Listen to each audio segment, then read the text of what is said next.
Buenos días. Hola, muy buenos días. Muy Buenos buenos días. días. Muy buenos días para todos. Espero que se encuentren muy bien. Les damos la bienvenida al diplomado del módulo número 6.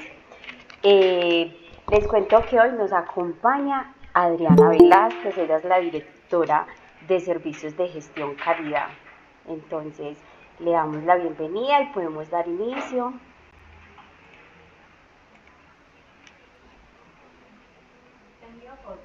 Muy buenos días para todos. Yasmin, muchas gracias.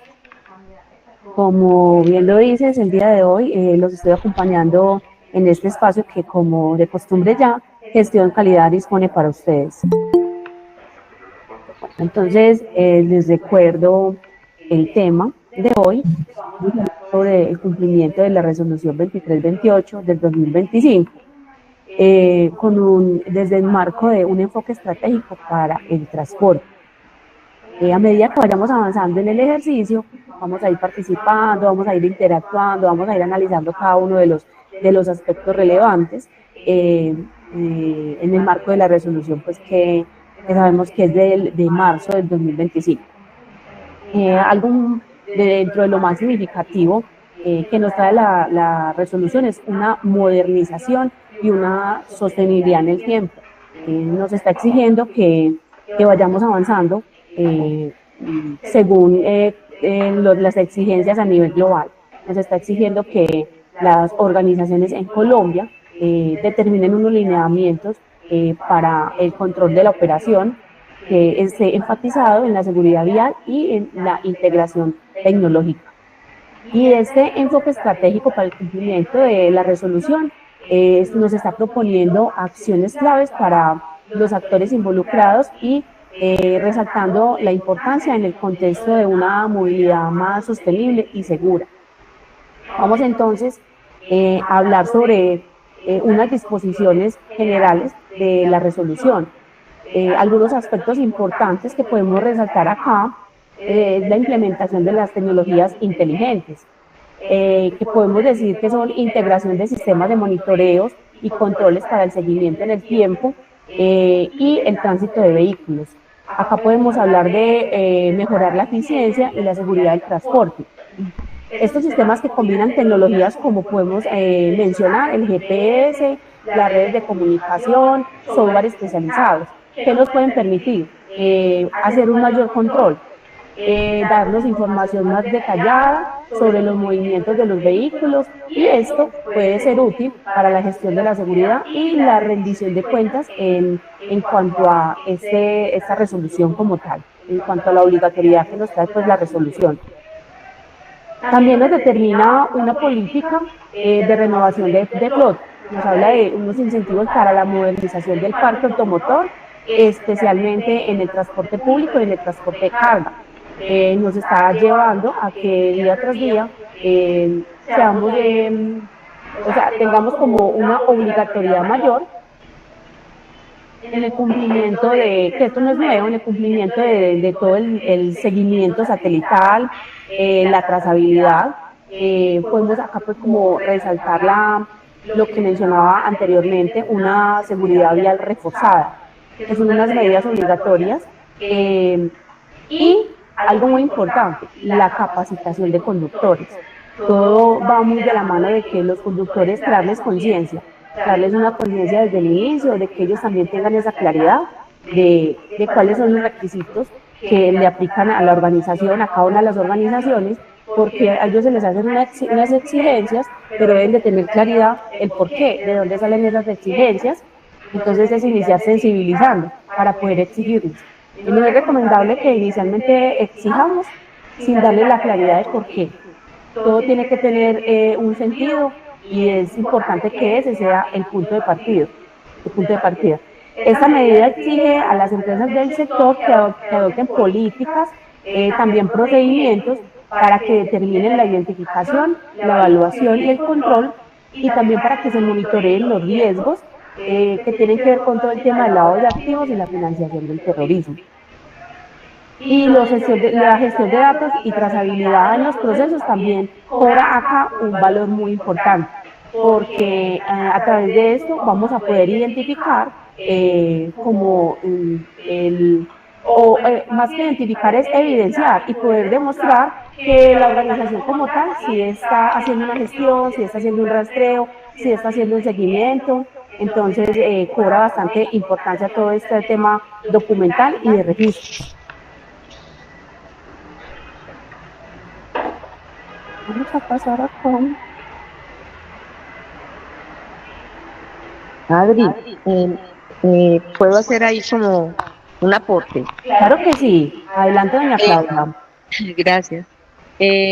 Con el Plan Estratégico de Seguridad Vial, que ya pues también se volvió como un sistema, yo creo que eso Sí, también nos ayuda a afianzar todos estos requisitos, ¿cierto? sí. Es muy importante lo que doña Claudia menciona. Ya tenemos un punto de partida bastante importante, bastante relevante. Es como quien dice, agarrarnos de ahí. Ya le voy a dar la mano, ya le voy a dar la palabra a Penny Caldas. Para complementar, es bastante importante porque ya se tiene un avance significativo o un sistema de gestión completo. Entonces ahí es básicamente hacer una integralidad, ir de la mano de todo el plan estratégico de seguridad vial, que sabemos que a todos los vigilados que les aplica la resolución 2328 son los mismos vigilados que les aplica la resolución 4595. Entonces va de la mano de todo el plan estratégico de seguridad vial. Claro que sí, doña Claudia. Adelante.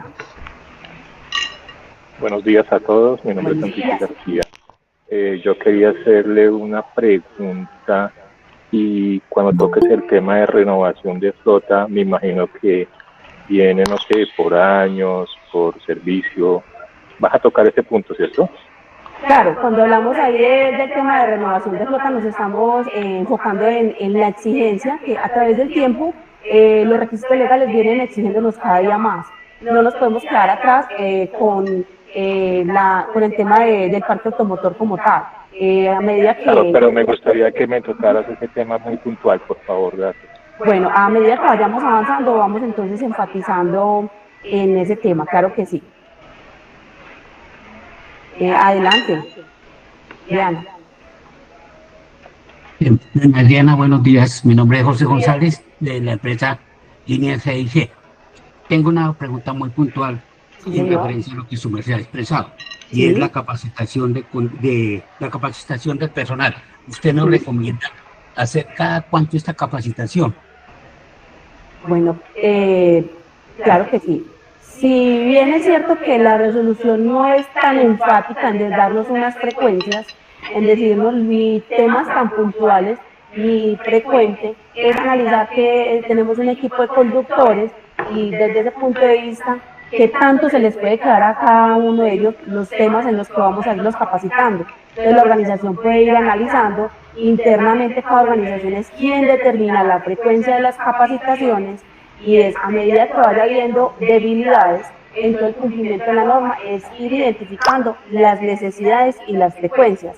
Espero que me haga entender con esto, porque si yo le digo que la capacitación es mensual, que es semestral, no estoy siendo coherente con la resolución. Pero si queremos promover una cultura, es decir, vamos a dar uno o dos temas cada mes y de todas formas sabemos que tenemos el plan estratégico de seguridad vial, como lo decía ahorita doña Claudia. Entonces es pegarnos de ahí, tener ese punto de partida e incluir estos temas de esta resolución ahí de la mano de seguridad vial e irlas haciendo en el transcurso del año, pero no está determinado frecuencia.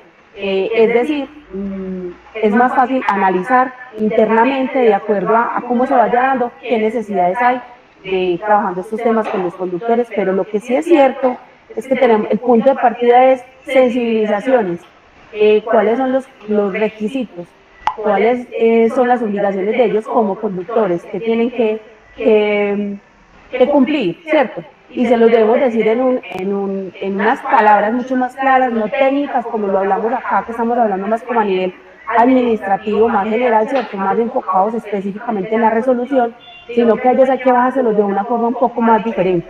Entonces eso es importante, espero haberte dado claridad en la pregunta. Muchas gracias, doña Diana. Muy completa su exposición.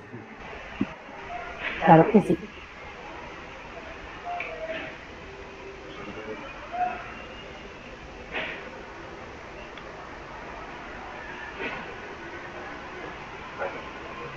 Bueno, ahora vamos a hablar. ¿No me pasa esto? De lo que tiene que ver con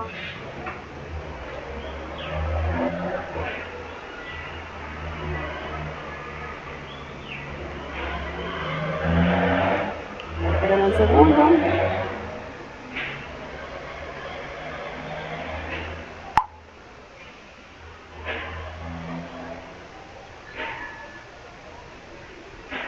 No está viendo la presentación. Ahora sí. ¿Sí, aquí la estamos viendo? Sí, no, yo no la estaba alcanzando a ver bien. Lo que pasa es que yo, como les estoy presentando, no los estoy viendo a ustedes. Entonces sí me ven a mí en la presentación, pero ya volví. Listo. Entonces acá, lo que tiene que ver con la fundamental, demasiado diría yo, la designación y certificación del oficial de cumplimiento. ¿A qué se refiere? Desde la resolución como tal, una de las principales obligatoriedades como tal es el nombramiento del oficial de cumplimiento.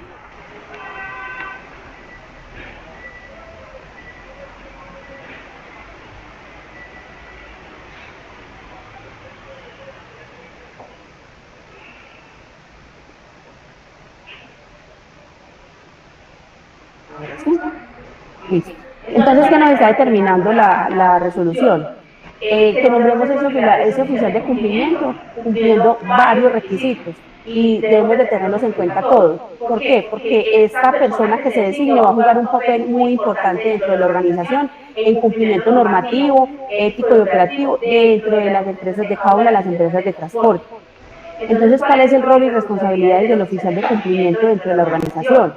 Este oficial es responsable de supervisar toda la implementación del sistema de gestión de cumplimiento SARLAC. También debe velar por el cumplimiento de las disposiciones contenidas en la resolución y identificar, evaluar y mitigar todos los riesgos y las operaciones que se puedan evidenciar, coordinar todos los procesos de auditoría y responder ante requerimientos de las autoridades. ¿Qué quiere decir? Anualmente se deben programar las auditorías, es el oficial de cumplimiento quien debe de hacer la programación y ya solicitar pues como la aprobación de la programación de la auditoría. Es como el responsable del sistema de gestión en otros sistemas, que así lo podemos interpretar, ¿cierto?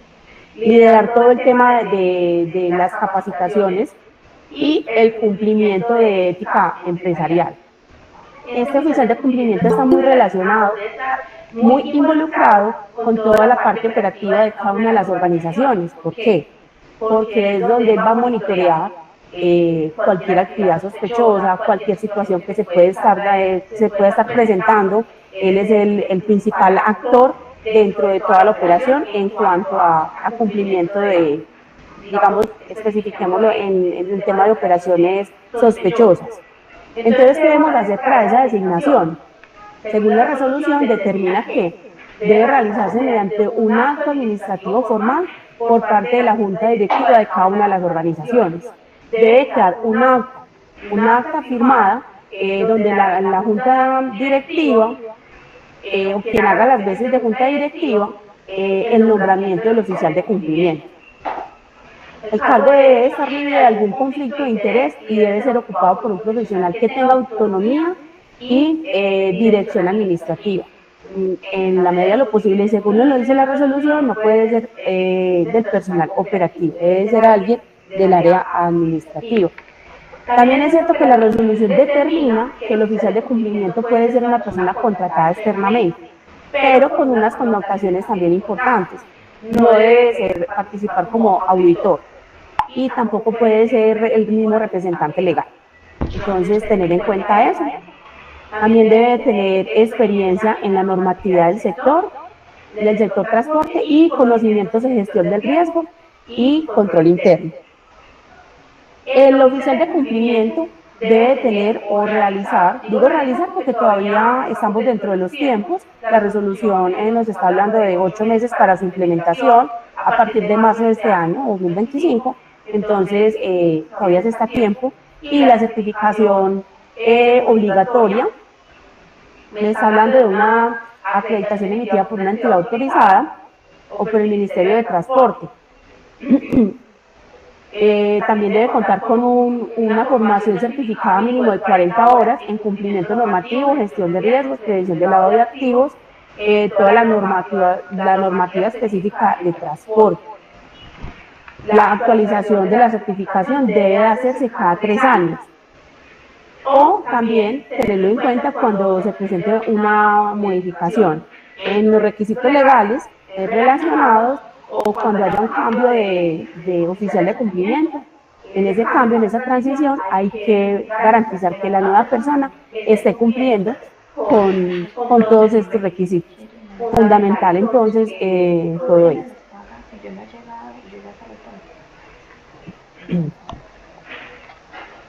Listo. Dentro de también los requisitos del oficial de cumplimiento es importante tener en cuenta que esta persona debe realizar seguimiento, como les decía anteriormente, en la operación y hacer los reportes de operaciones sospechosas. Si es un reporte de una operación sospechosa como tal, se debe hacer de inmediato. Y si hay ausencia de operaciones sospechosas, el reporte con ausencia se debe realizar mensualmente los 10 primeros días hábiles del siguiente mes. Esto hace parte pues como de las responsabilidades del oficial de cumplimiento, cuyas responsabilidades deben quedar en ese acto administrativo que les mencioné hace algún momento. Todas esas responsabilidades, y aparte de que ese acto administrativo lo firme la Junta Directiva, también lo debe firmar el oficial de cumplimiento en señal de que recibió, aceptó y tiene claras cuáles son sus responsabilidades. Tengamos en cuenta que un oficial de cumplimiento que tenga buena formación, bien preparado, con conocimientos, nos puede ayudar al cumplimiento normativo de la organización y también a formar una cultura organizacional, porque esa es una de sus funciones también, promover esa cultura de prevención en cuanto a lo que nos exige SARLAF, todo el tema del lavado de activos, financiación del terrorismo y la proliferación de armas. Entonces, es también algo importante para tener en cuenta.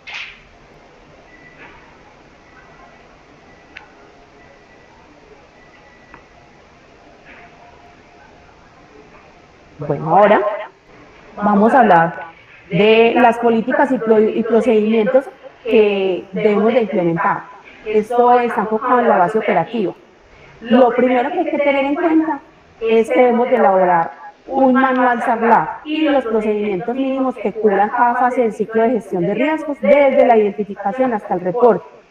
¿Quién me dice qué idea tiene, qué considera que debe contener este manual en términos generales?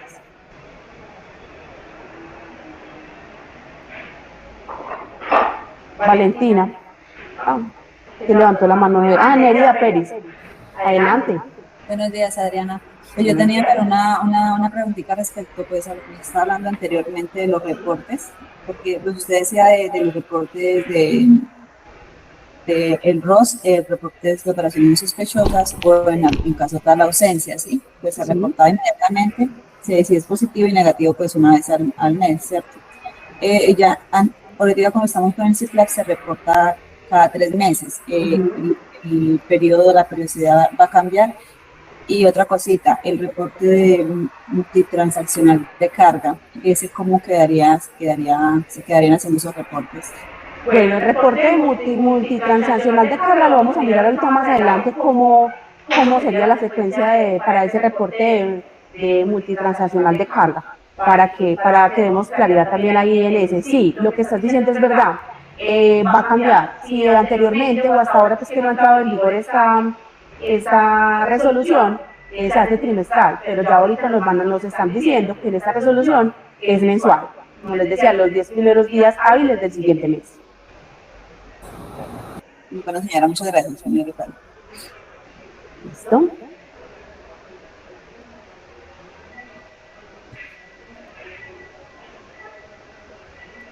Bueno, entonces acá en la política de los procedimientos yo les hice una pregunta, si alguien de pronto sabe qué debe contener el manual SARLAF.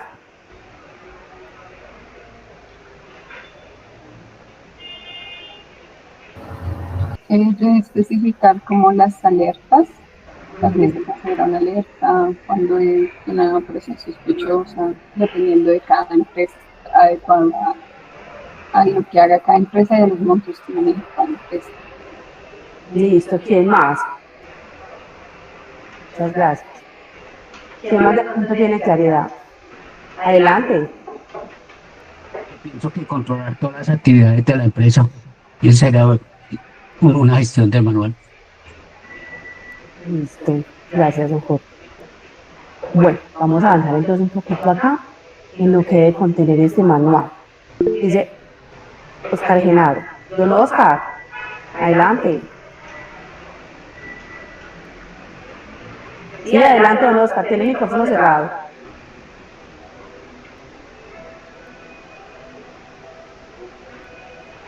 Ya, ahora sí, ya. Buenos días. Buenos días. Ahora sí me... Sí, señor. Bueno, lo que yo entiendo es que el manual Sarlat lo que debe contener es como lo que son las políticas, los procedimientos, cómo va a ser la estructura de la organización. Eso es lo poco que he entendido.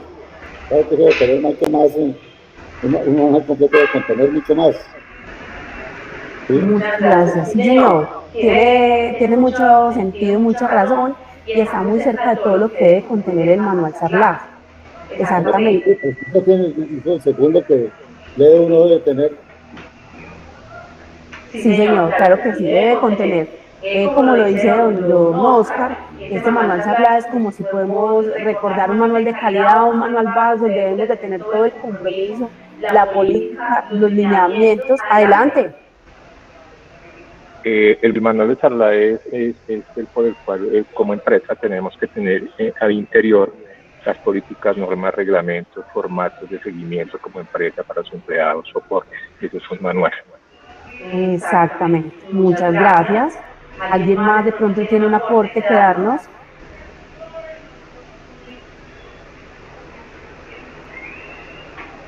Bueno. Yo creo que ya han dicho la mayoría lo que es el manual Sarlat, que como lo dice la resolución, hay que elaborarlo, incluir en este entonces todo el compromiso con la resolución, hablar del oficial de cumplimiento, del máximo órgano social o junta directiva, de las obligaciones de representante legal, como quien dice, enmarcar en ese manual todo el sistema Sarlat como tal, hablar y mencionar todo el tema de identificación de riesgos, y dejar muy claro ahí cada uno de los, digamos, de los temas que cubran todas las fases de gestión de riesgo, desde la identificación hasta el reporte. Definir el alcance de las responsabilidades, flujos de trabajo claros, también el conocimiento del cliente, monitoreo y reporte de operaciones sospechosas también es tema importante para dejar de definir en este manual. Es importante también dejar determinado allí la revisión y la actualización de todos los documentos y que debe hacerse al menos una vez al año o cada vez que el requisito legal cambie. Con esto vamos a garantizar que el sistema como tal se va a mantener vigente a través del tiempo. Bueno, hay un beneficio muy importante que podemos hablar en cuanto a tener pues como esa estructura y es todos los procedimientos claramente definidos, porque ya hablamos del manual, también es determinar los procedimientos mínimos que cubran todo el tema de riesgos como lo mencionaba ahorita. Entonces esto nos va a permitir tener una guía para esa identificación y control como tal.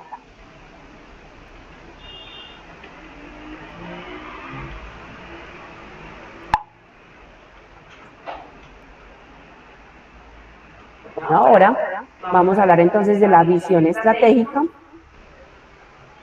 identificación y evaluación precisa de riesgos. Vamos a entrar en todo el tema que tiene que ver con la identificación, evaluación, determinación de controles relacionados con los riesgos. Lo primero que hay que hacer es determinar una herramienta que podamos utilizar para poder identificar y plasmar esos riesgos, no solamente sino definir qué controles entonces hacer una valoración y qué controles vamos a implementar con cada uno de esos riesgos identificados. Para poderlo hacer, inicialmente debemos hacer un diagnóstico como tal en la operación. El oficial de cumplimiento, que está acá en primera instancia como protagonista, debe de ser quien realice ese diagnóstico de la mano del equipo operativo, donde en ese diagnóstico va a arrojar un resultado como para determinar cuáles son los riesgos más importantes, sin dejar de lado otros riesgos que pueden ser con una valoración media o baja, ¿cierto? Porque los riesgos, después de plasmarlos en esta matriz, como les decía, hay que hacer la valoración. Y estos riesgos como tal que hay que identificar acá van enfocados directamente, venga, ¿qué riesgos identifico? Claro, lo que está relacionado con la operación en cuanto a la resolución, riesgos de dónde se me puede presentar a mí un escenario de lavado de activos, financiación del terrorismo, todo el tema de proliferación de armas, de destrucción masiva. Entonces, es hacer ese recorrido por toda la operación, es indagar con todo el equipo, donde podemos identificar esas vulnerabilidades y cómo los vamos a abordar. Esto implica también una comprensión profunda de toda la operación, como les decía. Debemos de hacer un mapeo de los procesos críticos, como por ejemplo el tema que tiene que ver con la facturación, con carga y descargue, todo el tema de pagos, identificar los puntos posibles de vulnerabilidad, dónde puede ser más vulnerable que se nos presente, que se nos materialice el riesgo. Y cuando ya tengamos todo ese abanico inicial de la operación, entonces empezar a construir esa herramienta, hacer la valoración. Ahora bien, después de hacer esa valoración, debemos de hacer determinar los controles a cada riesgo, de acuerdo a qué tan crítico es, qué tan fácil se me puede materializar, yo qué controles voy a determinar. Entonces acá ese es un papel muy importante que juega el oficial de cumplimiento, porque debe de hacer toda esa valoración de acuerdo pues como a la organización. Me gustaría que me contaran como algunos riesgos que ustedes puedan identificar en la operación, y que sean importantes incluirlos. Yo sé que son muchos, pero quisiera que aportáramos algunos riesgos que se puedan identificar, que sean vitales y identificar como tal en esa herramienta. ¿Cuáles podrían ser? En cada una de sus organizaciones, claro está.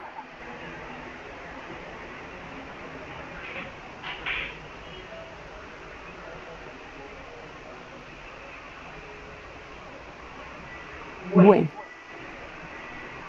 podemos hablar de organizaciones que todavía algunas pueden permitir el pago en efectivo, o que el conductor reciba efectivo, ¿cierto?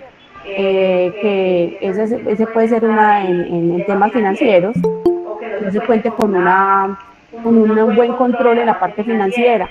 Otro riesgo también muy inminente puede ser el cargue y descargue, donde pueda tener digámoslo así, una contaminación de la carga con todo el tema de contrabando, dentro de muchos otros riesgos que se pueden dar, ¿cierto?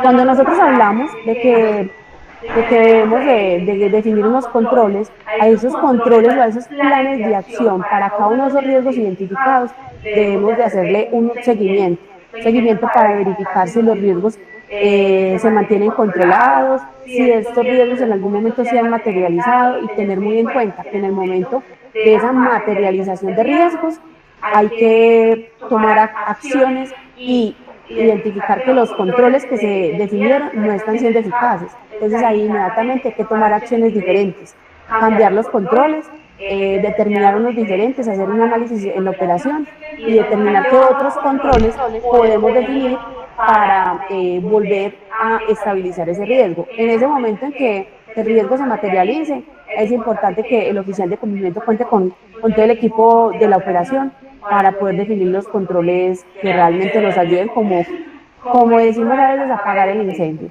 ¿cierto? Porque esa materialización de algunos riesgos nos pueden acarrear sanciones legales, temas económicos, como bien lo sabemos. Entonces, Es muy importante que el oficial de cumplimiento y todo el equipo actúen de una forma oportuna, o sea, no dejar que se presentó, se materializó y no pasó nada. Es recordar siempre que hay una herramienta que analizar.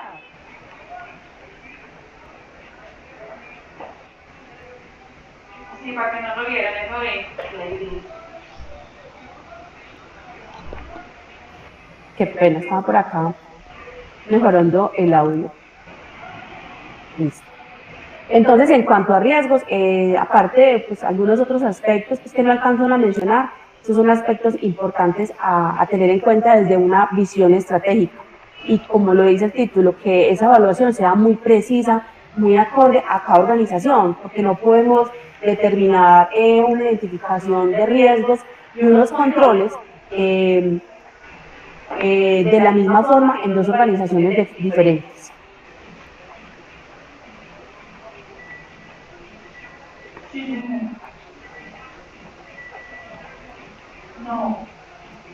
Bueno, vamos a hablar entonces fortaleciendo la confianza debida diligencia del cliente. Dentro de la debida diligencia del cliente vamos a hablar de verificación rigurosa, filtrado continuo, documentación exhaustiva. En primera instancia es dar claridad sobre la debida diligencia. Esta se ha consolidado como una herramienta clave en la gestión del cumplimiento normativo y la prevención de riesgos dentro del sector de transporte. En el marco de esta resolución, este proceso adquiere especial relevancia como mecanismo para que garanticemos la transparencia, prevención de actividades ilícitas y fortalecer la confianza entre actores del sistema de transporte. Entonces, ya enfatizando un poquito más, ¿qué podemos decir que es la debida diligencia? Podemos hablar de un conjunto de procedimientos y estos nos van a permitir a la organización que conozca y monitoree sus contrapartes. ¿Cuáles son las contrapartes? Clientes, proveedores, empleados, socios comerciales, pueden haber otros, pero acá esos son como los ejemplos. ¿Con qué fin? Con el fin de prevenir el lavado de activos, la financiación del terrorismo. También para identificar señales de riesgo legal, reputación o operativo. Y para verificar el cumplimiento de los requisitos contractuales. Cuando hablamos de debida diligencia, acá entonces cobra un papel muy importante este tema de que desde el inicio de la negociación, de la gestión comercial con los clientes, proveedores, como menciona acá, es darles como esta claridad de que la organización le aplica pues el requisito legal como tal y que ellos desde el inicio sepan, no solo clientes, como dice, proveedores, empleados o socios. Darles esa claridad desde el inicio y desde el inicio pues que ellos sepan cuál es la rigurosidad que se requiere como en todo el tema de monitoreo y cumplimiento también como de este mismo requisito como tal. Bueno. Y en el contexto de esta resolución, ¿qué podemos decir también de la debida diligencia? Explicando un poquito más. Debemos aplicar unos procesos de identificación y verificación de contrapartes antes de establecer relaciones contractuales o comerciales, muy importante. También es importante, y con esto que voy a decir, me devuelvo un poquito a lo que hablamos de riesgos.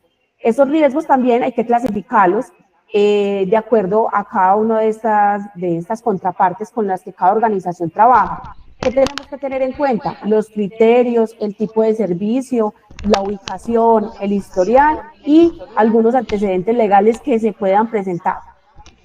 Estos riesgos también deben de ir identificados en esa herramienta que mencionamos anteriormente.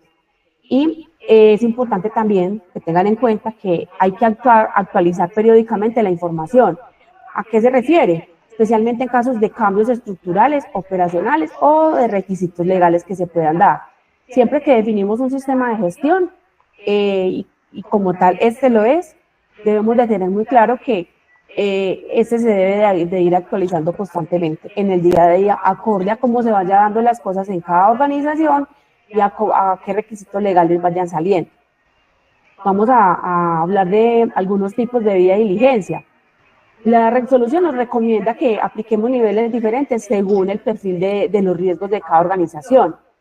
Y debida diligencia básica nos habla de las relaciones de bajo riesgo o un carácter operativo. Es empresas que tienen bajo riesgo o que en la operación hayan algunos aspectos relacionados con riesgos bajos. La intensificada, debida diligencia intensificada, es para las contrapartes de alto riesgo con operaciones a nivel internacional. También que tienen antecedentes cuestionables o exposiciones sensibles. Y esas exposiciones sensibles es cuando nos hablan de están expuestos a, dependiendo del sector donde estén, en qué área se realicen las operaciones, ¿cierto? No sé si de pronto alguien nos puede compartir alguna experiencia o si tienen de pronto debida diligencia intensificada y contarnos el ejemplo. Lo escuchamos si alguien de pronto nos quiere compartir.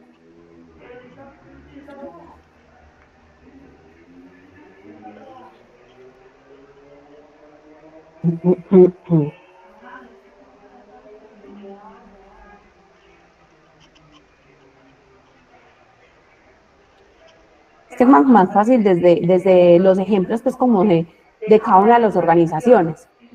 Entonces, bueno, vamos a continuar elementos claves del proceso que tenemos que tener en cuenta. Hola, alguien por acá me levantó la mano, claro que sí. Adelante, Darío. Buenos días. Buenos días. Comparto un ejemplo que creo que podría caber en esta situación. Sí. Nosotros en nuestra empresa en este momento estamos tratando de hacer una negociación con unas partes de vehículos usadas y una de las situaciones que le estamos planteando a las personas que están haciendo la operación es de que antes de cerrar el negocio con el tercero se verifique que las partes, los motores que se están trabajando estén debidamente registrados en el RUN para de pronto no resultar comprando un motor robado. Creería que este podría ser un ejemplo que en un momento determinado podría servir para este tema. Claro que sí, mire que muchas gracias, don Darío, y mire que el ejemplo que nos das no necesariamente habla de temas internacionales, ¿cierto? No necesariamente lo hablo a nivel de que identifiquen este tipo de aspectos, puede ser internamente, a nivel nacional, y muchas veces puede que no se tengan en cuenta de que estos aspectos puedan ser un riesgo, y sí que lo son. Me parece pues como un ejemplo muy particular porque no es como tan común, ¿cierto? Pero aplica totalmente. Muchas gracias nuevamente. Si alguien tiene un ejemplo, pues también nos lo comparte. Si no, vamos a continuar. Andrea Puentes. Claro que sí. Adelante, Andrea. Hola, buen día, ¿cómo vas? Muy bien. Bueno, nosotros somos una empresa de transporte de carga por carretera. Dentro de la debida diligencia se puede decir que pues se piden todos los documentos de representante legal, composición accionaria, RUT, certificación bancaria y demás. Nosotros no aceptamos pagos en efectivo, simplemente en transferencia. A los conductores se les asigna una tarjeta de compras y todo es por transferencia. A ellos no se les entregan viáticos en efectivo. Pero con los asociados de negocio, por decirlo así, con clientes y proveedores, si nosotros somos certificado VAS, pero si de pronto el cliente o el proveedor no es certificado VAS, dentro de la debida diligencia nosotros hacemos una visita a ese proveedor que efectivamente sí esté con una dirección visible, que coincidan los datos de la Cámara de Comercio, que cumplan al menos con unos requisitos que para nosotros sean confiables de que sí existan. Adicional a esto, de acuerdo a la composición accionaria hasta el destinatario final, le hacemos verificación de antecedentes.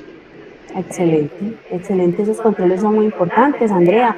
Muchas gracias, y mencionas algo que es bastante relevante, y es que para, sobre todo el transporte de carga, que les aplique, que tienen ya implementado y mantenida el sistema de gestión BATS, es mucho más fácil adherir que ahora lo hablábamos desde seguridad vial, pero ya en este momento también es tocar ese tema, mucho más fácil adherir a esta resolución, porque hay unos aspectos bastante relacionados de esta resolución con la norma VAX. Entonces ahí es como quien dice, haga la migración, ¿qué le falta? Implemente, ¿cierto? Todo el tema de riesgos es un requisito de VAX, todo el tema asociado de negocio, como lo mencionabas, todas esas políticas que nos das de ejemplo, son políticas que ya previamente se tienen establecidas desde VAX, entonces simplemente hacer el zoom del sistema de gestión y adherir como tal lo que pueda quedar faltando de la resolución. Y en ninguna parte dice, ay, venga, es que yo no tengo que tener un sistema de gestión de la resolución 2328 aparte, ni riesgos, todo lo contrario. Es un tema de oportunidad, de simplicidad, de productividad también, digámoslo así, la integración con los sistemas, otros sistemas que se tengan según la aplicación, pero el más amigable es VAX, sin dejar de lado, como les dije ahora, todo el tema de seguridad vial. Lo más de seguridad vial es como cultura organizacional y ya controles en la operación como tal, ¿cierto? Pero VAX es más como desde todo el tema de riesgos, es como lo que más cobra valor ahí para poderse integrar. Entonces la integralidad de los sistemas es algo fundamental como para iniciar este camino. Y es una de las bondades y es uno de los pasos, obviamente, como les digo, a los que tienen implementado VAX, que sobre todo las empresas de carga. Listo, muchas gracias. Vamos a continuar entonces. Veníamos hablando entonces acá de la debida diligencia intensificada, ahora vamos a hablar entonces de unos elementos que son claves. La recolección de información. ¿Qué información? Datos legales, datos financieros, antecedentes y referencias en la operación, como les mencionaba ahora.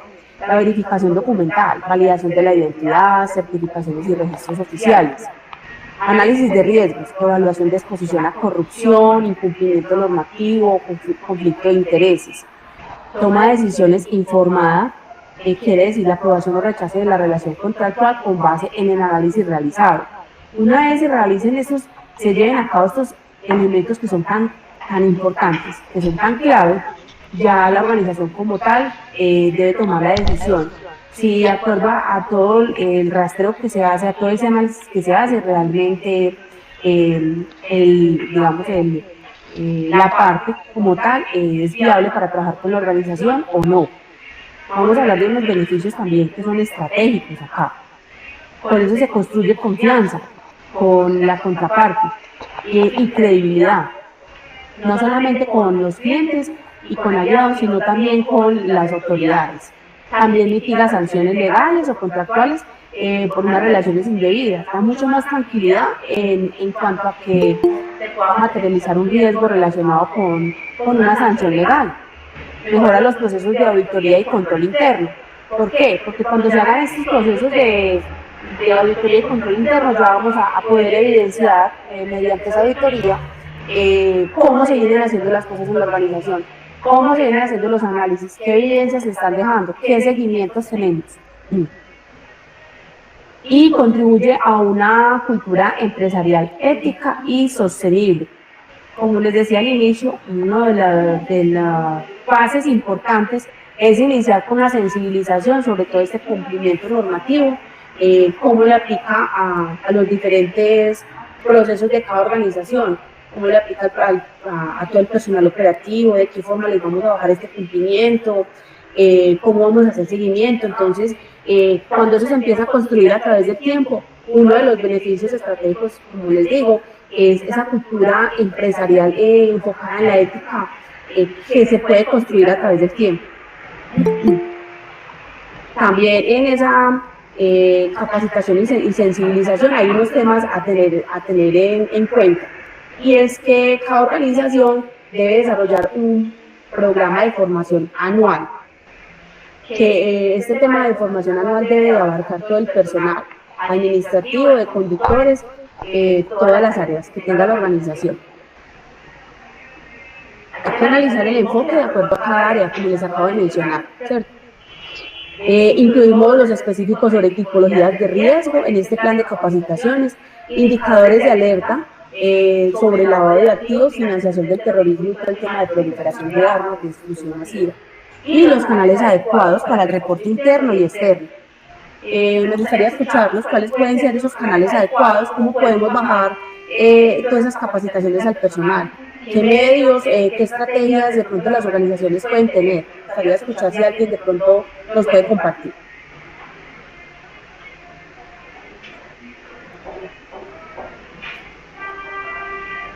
Levantó la mano. Andrea. ¿Se le quedó la manito levantada ahora? ¿O listo a levantar la mano?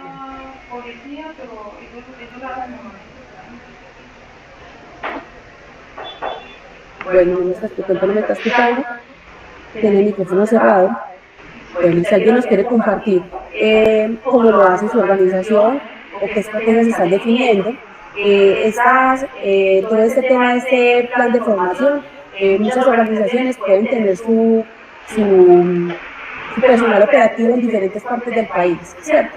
No es fácil en el sector transporte contar con todo el personal en un mismo sitio, pero la tecnología es una ayuda demasiado grande donde podemos realizar las sensibilizaciones y las capacitaciones a través de las plataformas tecnológicas, donde las capacitaciones pueden ser por las diferentes plataformas, como les digo, generando unas evidencias de asistencia diferentes que antes no se tenían en cuenta. También puede ser a través de sensibilizaciones por grupos masivos de WhatsApp, donde se tiene todo el equipo operativo, teniendo en cuenta un precedente muy importante, y es que debemos de garantizar las evidencias. Cuando trabajamos todos estos temas con todo el equipo, con todo el personal operativo sobre todo, es garantizar cuál va a ser la evidencia, actualizar nuestros procedimientos, determinando que las ubicaciones de todo el personal, cómo vamos a dejar las evidencias, porque no necesariamente yo tengo que dejar una evidencia por medio de un listado de asistencia físico, no. Estamos en una era digital muy diferente, una era digital y tecnológica muy diferente, donde debemos de aprovecharla. Entonces eso lo dejamos determinado desde que se desarrolla ese programa de formación.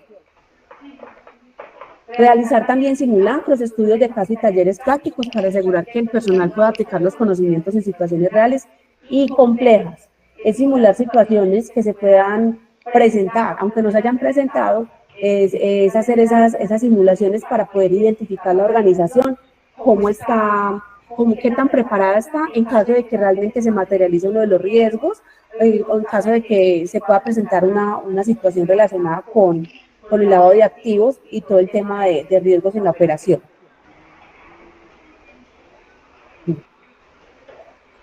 Esas capacitaciones que les acabo de mencionar, también es muy importante que dejen una evidencia de una evaluación o de una verificación.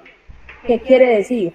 Cuando se hacen por medio de plataformas, determinen desde lo documental, desde el procedimiento, cómo van a dejar la verificación de que el personal entendió, como de la eficacia, qué estrategias van a definir. Porque es importante que tengan en claro que un equipo bien entrenado es la primera y más crucial línea que podemos tener de defensa frente a cualquier maniobra ilícita, y así podemos proteger activamente cada una de las organizaciones, ¿cierto? Si tenemos un equipo bien entrenado, un equipo que pero es que yo les he dado capacitación, venga, usted validó que sí fue claro, que sí se hizo entender, porque eso es lo más importante de la capacitación, validar, verificar la eficacia, y no necesariamente hay que hacerles una evaluación. Puede ser una pregunta, 2 preguntas, un taller, dependiendo también del público objetivo, es mirar cuál es la mejor estrategia. Y en ese mismo, si es un listado virtual, en ese mismo listado donde todo el mundo va a ir dejando la asistencia, ahí mismo se pueden hacer las 2 o 3 preguntas. Esas 2 o 3 preguntas también puede ser si es una capacitación, durante la capacitación validada. Hacer preguntas aleatorias sobre el tema para poder identificar si quedó o no quedó claro. Bueno, ahora vamos a hablar entonces un poquito de... Un segundo.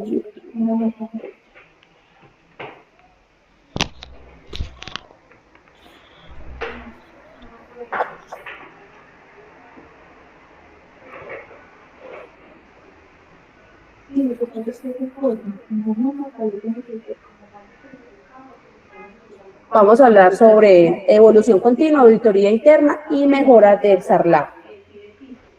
Entonces, dentro del sistema SARLAC es imprescindible incluir un programa de auditoría interna.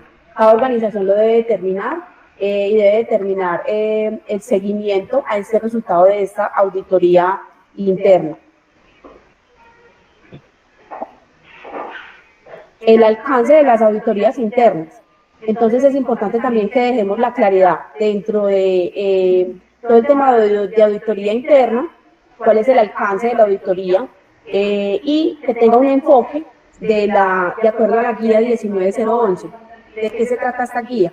La ISO 19011 es una guía técnica para auditores internos donde mínimamente ustedes como requisitos deben de determinar que el auditor debe tener formación en esta ISO 19011, garantizando una revisión exhaustiva, mínimamente en esta guía y como tal conocimiento en la resolución que estamos tratando hoy, para poder dar cumplimiento a esa selección de auditor. Dentro de las acciones correctivas deben de clasificar las no conformidades que se puedan detectar y diseñar acciones correctivas efectivas. Y es muy importante también, y nos está pidiendo la resolución, que apliquemos el PHBA, que sea enfocada desde el PHBA. Esta auditoría entonces empieza a regir a partir de que se terminan o se cumplen esos 8 meses que nos determinan de plazo para empezar a implementarlo, ¿cierto? El auditor puede ser interno o externo, pero hay algo muy importante, como les mencionaba ahora, no puede ser el oficial de cumplimiento y en la medida de lo posible tampoco el representante legal, porque estaríamos tratando como juez y parte. Entonces, determinarlo desde el oficial de cumplimiento. Cuando el oficial de cumplimiento defina o seleccione el auditor, debe de ser aprobado por la junta directiva. Debemos de mantener registros completos y accesibles a quien corresponda sobre todas las actividades de SARLAC para este ejercicio de auditoría. Lo cual nos ayude adelante. ¿Quién está levantando la mano? Claudia, adelante. Sí, buenos días. Mira, tengo una inquietud. Sí. Una persona que sea suplente del representante legal, pero no trabaje directo con la compañía, ¿puede ser el oficial de cumplimiento? Bueno, la resolución acá no es tan específica, no nos detalla hasta allá, pero no es recomendable porque en la medida de lo posible, como les decía, que no sea representante legal, aunque no trabaje directamente en la compañía, el suplente, no es recomendable, aunque como les digo, se podrá defender desde el punto de vista de que la resolución no es tan específica hasta allá. Lo que pasa es que si es suplente, entrará a ser las veces de representante legal si así se requiere, por cualquier eventualidad. Pero no es recomendable que sea el representante legal o el suplente. Lo digo desde no es recomendable y enfatizo en que la resolución no es tan específica. ¿Listo? Ok, muchas gracias. Con gusto. Bueno, de pronto no sé si tienen alguna pregunta hasta el momento.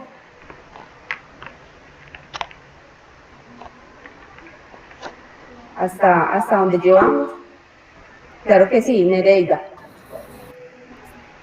Adriana, una preguntita. Sí. En caso pues del auditor interno, debe haber como tal unas políticas, debe haber como esa persona, debe haber, no sé, un manual, un procedimiento, algo así, debe haber una documentación que lo rija o algo así. Claro, no como tal unas políticas, sino que mínimamente las competencias. La organización, acorde a la resolución, define las competencias. ¿Qué competencias? La educación, formación y experiencia. Me va a determinar entonces que el auditor interno, cada organización determina dentro de esas competencias, puede ser un perfil de cargo. Vamos a asociarlo con calidad, con otras normas, perfil de cargo, manual de funciones, o determinar esas competencias dentro del procedimiento de auditoría interna también es válido. Y decir ahí que, bueno, entonces necesitamos que la educación, determinamos la educación, la formación y la experiencia. Entonces la educación está pidiendo que sea un tecnólogo profesional, está pidiendo que sea un tecnólogo profesional y, como les mencionaba ahorita, me está pidiendo también competencias en formación y experiencia, pero no es que se tenga que tener como otras políticas, no es que se tenga que tener como algo adicional dentro del procedimiento de auditoría o en el perfil de cargo como tal. ¿Te quedó claro? Señora. Bueno, con gusto. Don Genaro, bien queda. Usualmente el oficial de cumplimiento es una persona que no deba tener ningún conflicto de intereses en un momento dado, en áreas que no implique procesos. Qué pena, no le alcancé a escuchar. ¿El oficial de cumplimiento? El oficial de cumplimiento es una persona que no debe tener ningún conflicto de intereses dentro de la empresa, o sea, que no sea cargos gerenciales porque pues manejan la información, que no sea el financiero o personas backup de esas mismas áreas porque pues tienen conflicto de intereses. Sí, señor, totalmente de acuerdo. Ni tampoco auditor interno. Pues llámese auditor interno o contratado externamente, ¿cierto? Pero el que haga la auditoría interna tampoco debe ser el oficial de cumplimiento. Si bien es cierto que él se encarga de programarlo, la auditoría como tal, de gestionar todo lo que se refiere a auditoría interna, no puede ser él mismo quien realice este ejercicio de auditoría como tal.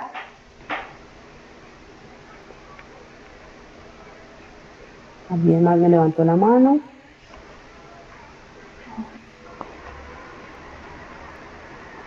Bueno, continuamos. ¿No me da la palabra? Ay, qué pena, es que no lo veo en... Claro que sí, adelante. Bueno, gracias. Sí, no, bueno, de acuerdo al sistema de administración y ejercicio de lavado de activos y la financiación del terrorismo, por ejemplo, el caso de nuestra empresa es una empresa muy pequeña. Sí. En la actualidad contamos únicamente tenemos una ruta corta. Sí. No contamos sino con 23 vehículos. Sí, señor. Entonces, mi pregunta es, para nosotros hacer todo esto, lo del SARLAP, hasta el presente, tenemos que cumplir un poco de requisitos. Sí. Entonces, en la implementación de ese sistema, vamos a tener que nombrar un oficial de cumplimiento. Nombrarlo, sí. De todas maneras, no sé, bueno, alguna de las figuras el Consejo de Administración debe hacerlo. Nombrar un oficial de cumplimiento. Pero, sí. En el municipio aquí, esa es la cuestión, son municipios pequeños donde no vamos a encontrar un técnico que nos va a hacer. Ahí en ese caso, para traer una persona de otra parte, queda como un poco difícil. Un empleado de la empresa, un ejemplo, la secretaria o algo, puede ejercer esa actividad. Bueno, lo que pasa es que la resolución como tal no me habla de cargo, ¿cierto? No me habla del cargo, me habla en educación, formación y experiencia. Y me dice, debe tener, y en la resolución 2328 como tal me dice que debe tener la formación técnica, o sea, que sea un técnico, que tenga una técnica, pero no me especifica cuál técnica, cualquiera.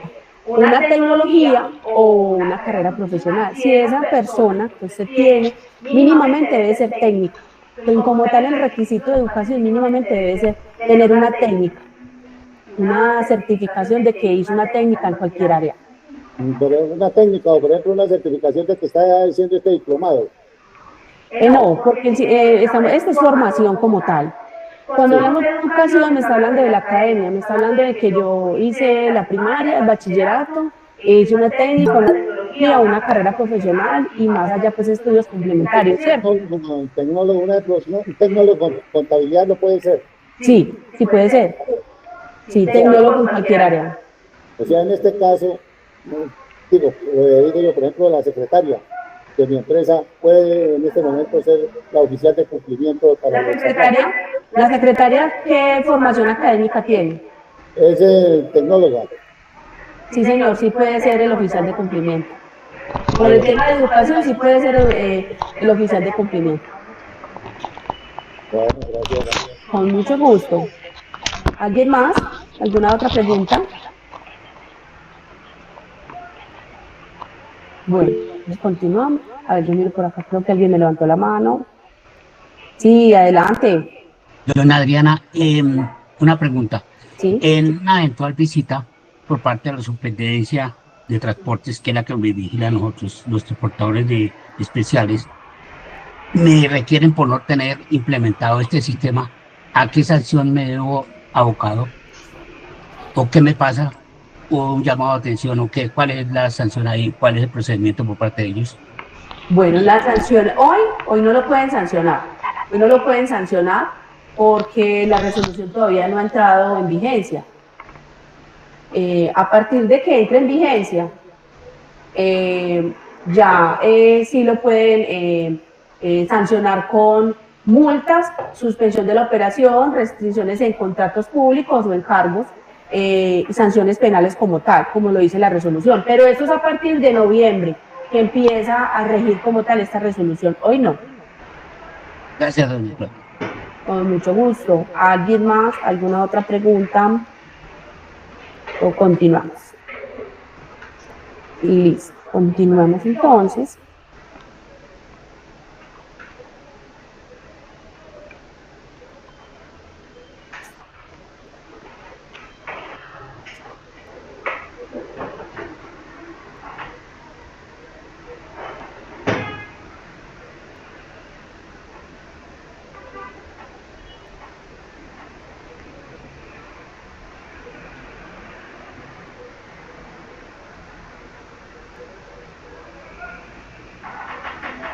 Vamos a hablar entonces de detección temprana, monitoreo de operaciones y generación de alertas.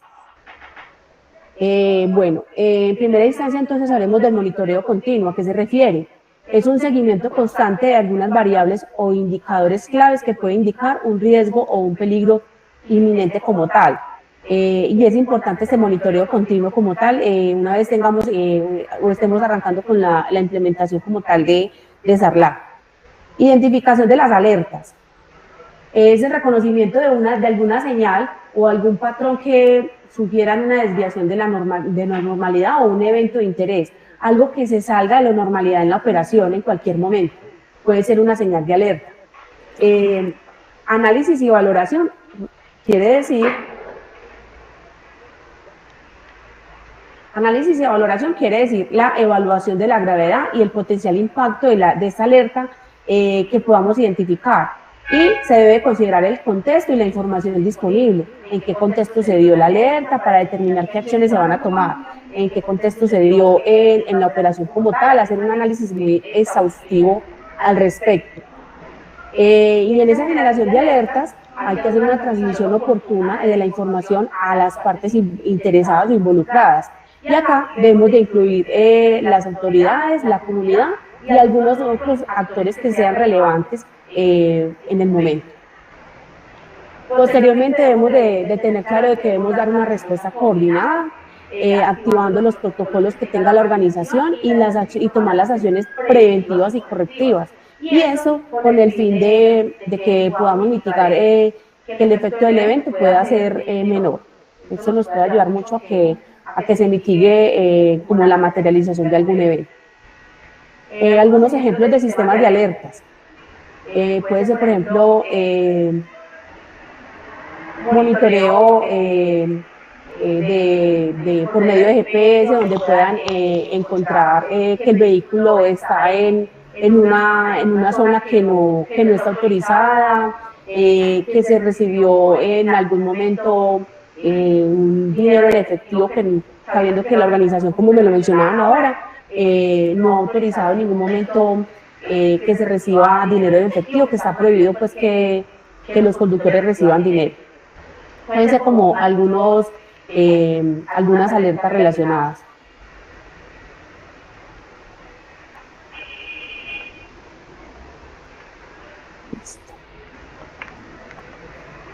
Registro y clasificación. También es importante registrar y clasificar cada alerta según el nivel. la detección, como les decía, la detección temprana de las alertas nos puede ayudar a mitigar como el impacto.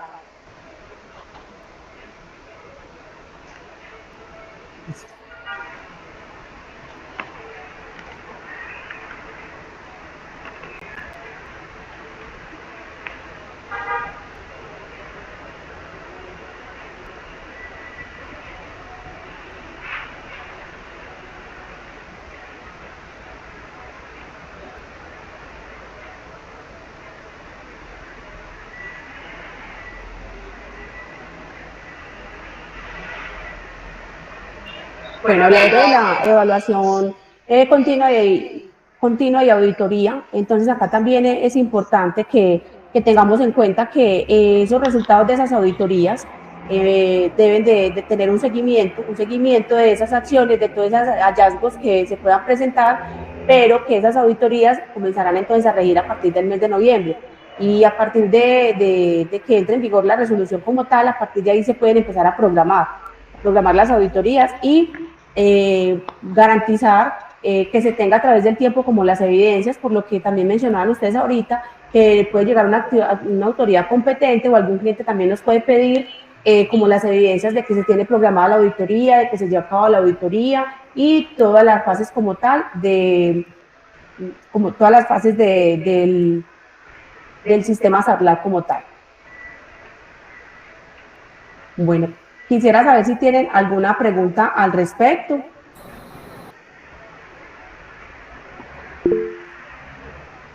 Nereida, adelante. Adriana, una pregunta. Como la resolución entra pues en vigor como tal en vigencia el 5 de noviembre. Sí. Para este año debemos de hacer ya auditoría interna. Bueno, no, a partir de que entre la resolución como tal, ¿qué hay que empezar a hacer? Empezar con la evidencia de procedimiento de toda la metodología de cómo se van a realizar las auditorías, ¿cierto? De cómo se van a realizar plan de auditoría, programa de auditoría, las competencias del auditor, entonces como me la pide la resolución, la planeación como tal y determinar las fechas, pero como va a ser un punto de partida, no nos van a poder exigir que nos van a visitar en noviembre, que eso pues probablemente no va a pasar. No nos pueden pedir una evidencia de auditoría. ¿Qué podemos mostrar? ¿Qué podemos evidenciarle a quien nos lo solicite? La planeación para el año 2026. En la medida de lo posible, cuando ya se tenga implementado como tal a partir de noviembre y que se tenga ya a partir de ahí se arranque pues como con la implementación, es planearla como en los siguientes 6 meses. Pero la resolución me dice que las auditorías deben de ser anuales. Entonces, no quiere decir que se haga en noviembre de 2026.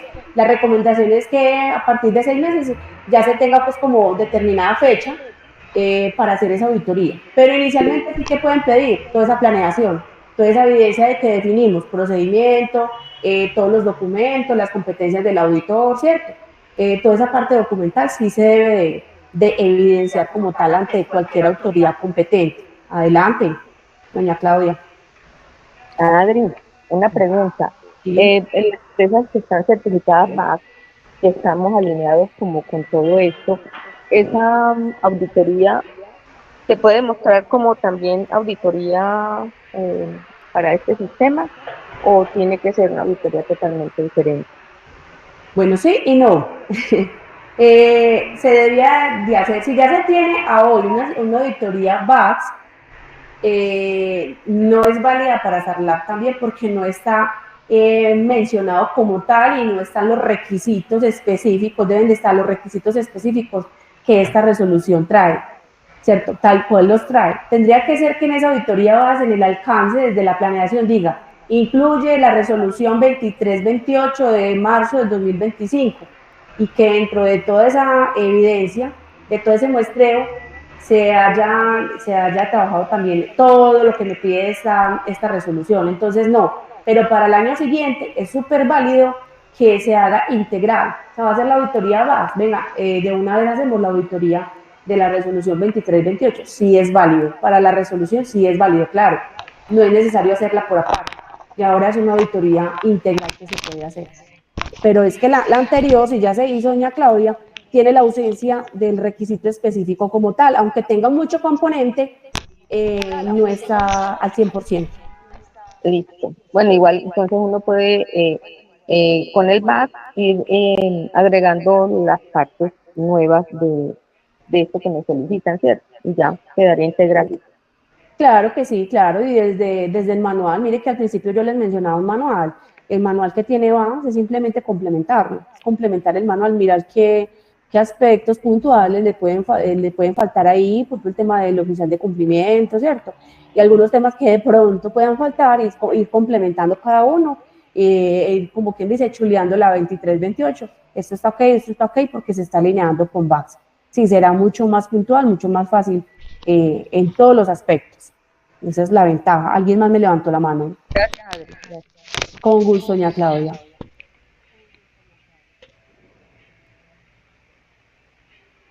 Bueno, mientras tanto, yo les voy dando también una Astrid. Excelente módulo el día de hoy. Muchas gracias.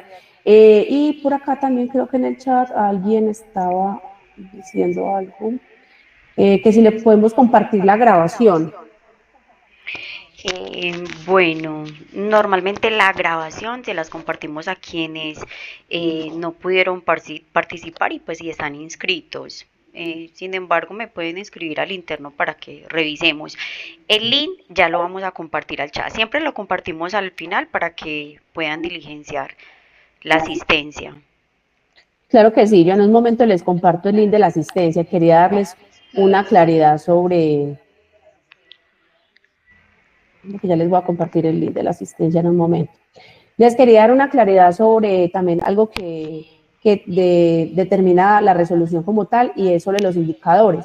Estos indicadores están basados básicamente en temas de seguimientos y monitoreos en la operación, de reportes, ausencia de alguna actividad sospechosa, o no ausencia, reportes que se deban hacer inmediatamente porque se evidencie alguna actividad sospechosa. Entonces, es importante también que dentro de la implementación del SARLAB se implementen indicadores como tal, es empezar a hacer como una construcción, aunque la resolución no es tan específica, no me trae determinados unos ítems puntuales, sí nos pide medición como tal, lo que se traduce en indicadores.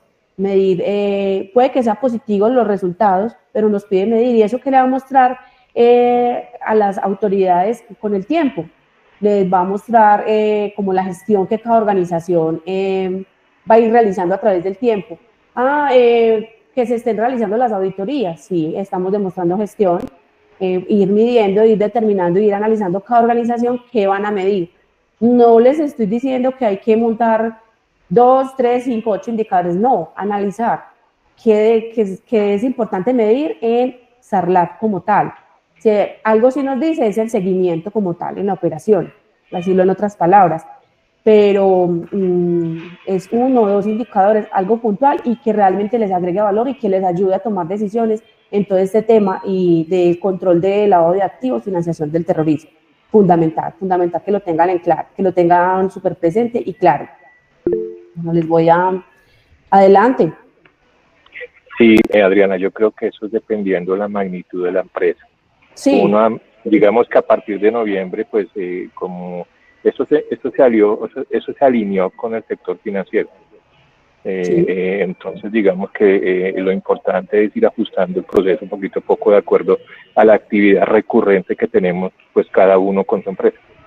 Sí, dice algo muy importante, no podemos unificar para todas las empresas. Acá tenemos transporte especial, transporte carga, transporte público, pero también hay unos sectores como que no tienen vehículos, ¿cierto? Y que la resolución los obliga a cumplir con la implementación de SARLAB.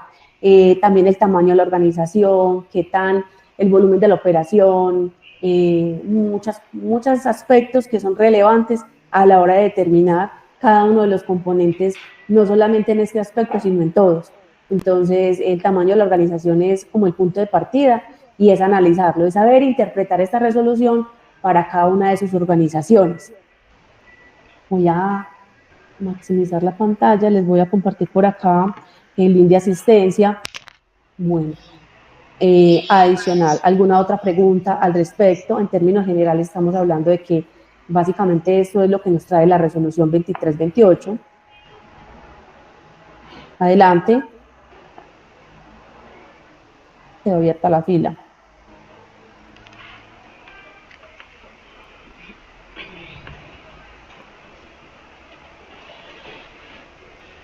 ¿Algún otro aporte, pregunta, duda acerca de todo lo que hemos hablado en este ratico? Inquietudes que les hayan quedado respecto a la conversación, al tema que tratamos de la resolución.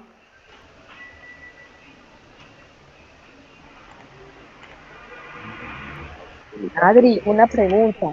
Sí, señor. ¿Cuántas horas son? ¿40 o 90? Yo estaba perdida. 95. 95. Y cuando dijiste 40, dice, no, me excuso ahí porque sí, tengo súper claro. Como tal, esa formación que está dictando gestión calidad son 95. La resolución me habla de mínimo 90, pero acá tenemos establecido 95. Gracias, doña Claudia, por la aclaración ahí. Para todos, sí, rectifico que no son de salirse 40, pero son 90 horas mínimamente y gestión calidad lo está dando por 95. Adelante. Adriana, es que no me quedó claro durante la charla. Sí. No sé si la nueva norma tiene el cambio de lo que te pregunté al comienzo del parque automotor. Ellos especifican cada cuánto, o sea, lo que tú te refieres es que cada cuánto hay un reglamento donde hay que cambiar los camiones, los vehículos, unas fechas estipuladas, modelos, ¿eso viene en la norma? Bueno, esta resolución trata sobre la modernización del parque automotor de carga y la implementación de este sistema de administración de riesgos y lavado de activos y la financiación del terrorismo en transporte, ¿cierto? Y en cuanto a la modernización del parque automotor, establece lineamientos para reposición de vehículos de carga con más de 10.5 toneladas. Y esto permite como una exención en la compra de vehículos bajo unas condiciones pues adicionales que ya van más allá. La resolución aborda la implementación de SARLAC en este sector, especificando procedimientos y requisitos para su implementación. Y nos habla, vuelvo y reitero acá, permite esa reposición de vehículos de carga por más de 10.5 toneladas con la posibilidad de obtener, nos dice que dame un segundo.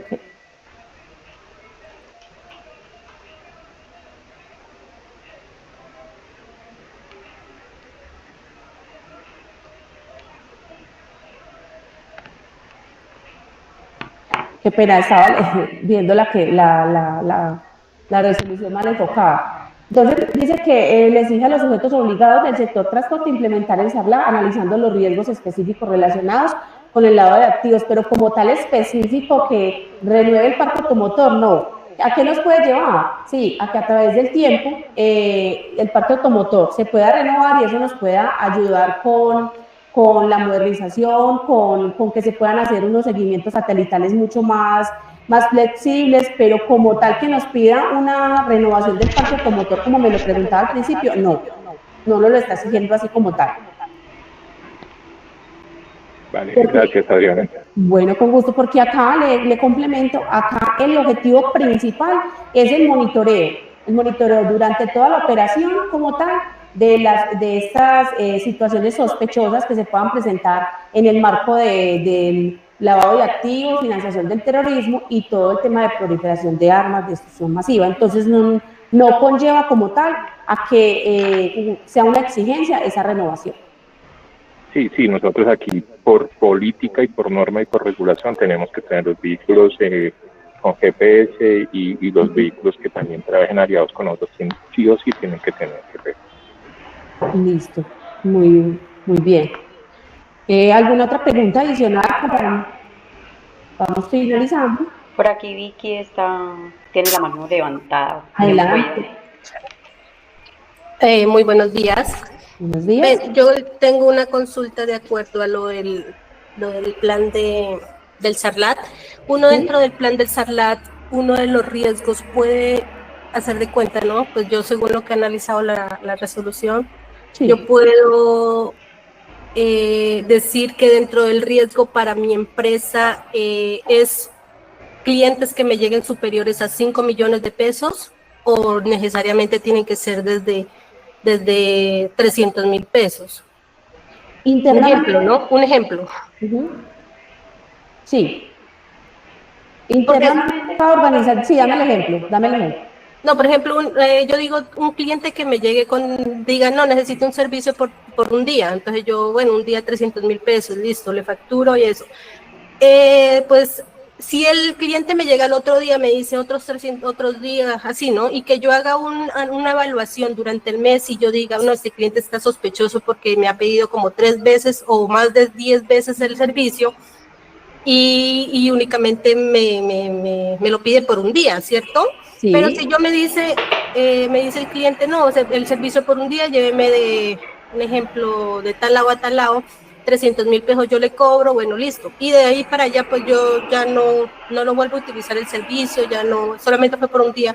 Entonces, pues yo miro que es desgaste administrativo, uno ponerse a hacer la evaluación de ese cliente, de averiguarle que por qué me estuvo haciendo un día. Pues para mí, como empresa, yo diría que no es un riesgo, pero no sé de pronto si estoy malinterpretando o tengo que tener otra perspectiva para cumplir pues con el riesgo, ¿no? de los clientes. Bueno, hay algo muy importante y es que la resolución no nos especifica puntualmente como los montos. ¿Por qué? Cada organización los debe determinar y como usted lo mencionaba, es dependiendo de cómo ese cambio que se dé en la operación, donde uno va a identificar si hay algo sospechoso, pero tampoco nos especifica que para un solo servicio no debemos hacer los controles. ¿Cierto? Es general, porque si la resolución especificara eso, y ahí sí defiendo como ese aspecto en la resolución, si lo especificara, igual se correrían algunos riesgos. En un solo servicio que una organización preste, se puede materializar riesgos en este aspecto de SARLAT como tal. Entonces, cada organización determina, ¿de acuerdo a qué? A cómo es normalmente la operación, en montos, en cantidad de servicios, en de origen y destino, ¿cierto? Eso puede que esté estandarizado, pero cuando haya algo particular que se salga de lo normal, entonces es ahí donde se puede identificar.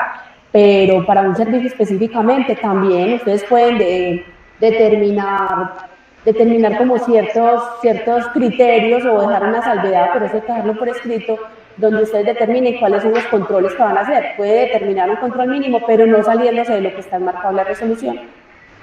Claro, hay que hacer la debida diligencia con uno o con todos los clientes, porque es que uno nunca sabe el día de mañana, así sea un cliente que de pronto te contrate hoy y no vuelva, ese cliente nos pone en un riesgo, porque si no le hacemos la debida diligencia puede que nos haga transacciones que no son, o simplemente utilice el camión para transportar no solamente droga, armas, sino otras cosas. Entonces es mejor hacer la diligencia con un cliente que así no vuelva y con todos los que tenemos mes a mes. Y porque ese único cliente y ese único servicio puede ser mandado. Ok, perfecto. Entonces, por eso la resolución no corre ese riesgo de dejar eso como abierto ahí, o de dar esa permisividad diciéndolo de alguna forma, ¿cierto? Hay una palabra que dice que así tú no conozcas la norma, el hecho de que uno no conozca la norma no implica que tú le vayas a incumplir. Exacto, el desconocimiento de la norma no te exime. Sí, señora. No, sí, esa partecita es la que yo quería tener clara, lo que me dice su merced, que, bueno, la resolución no me obliga a que yo tenga montos, pero la explicación es más clara, que pues un cliente me puede provocar, así sea por un día, me puede provocar todo el daño que se puede en la empresa. Sí, verdad. Bueno, señora, muchas gracias. Con mucho gusto. Acá les volví a compartir la asistencia, la habían solicitado, pero ya la he compartido, he estado 2 veces ahí en el chat. ¿Algo más por compartir para que hemos finalizado entonces el encuentro del día de hoy?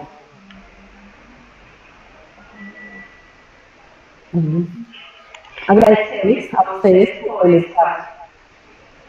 Adri, muchas gracias. Hoy cerramos esta sección. Agradecemos el tiempo y el compromiso de cada uno de ustedes. Que tengan un feliz día y nos vemos en el próximo módulo. Que tengan. Ok, feliz tarde para todos. Muchas gracias. Feliz día a ustedes. Estén muy bien. Hasta luego. Feliz día para todos. Igualmente, que estén muy bien. Gracias. Gracias a todos.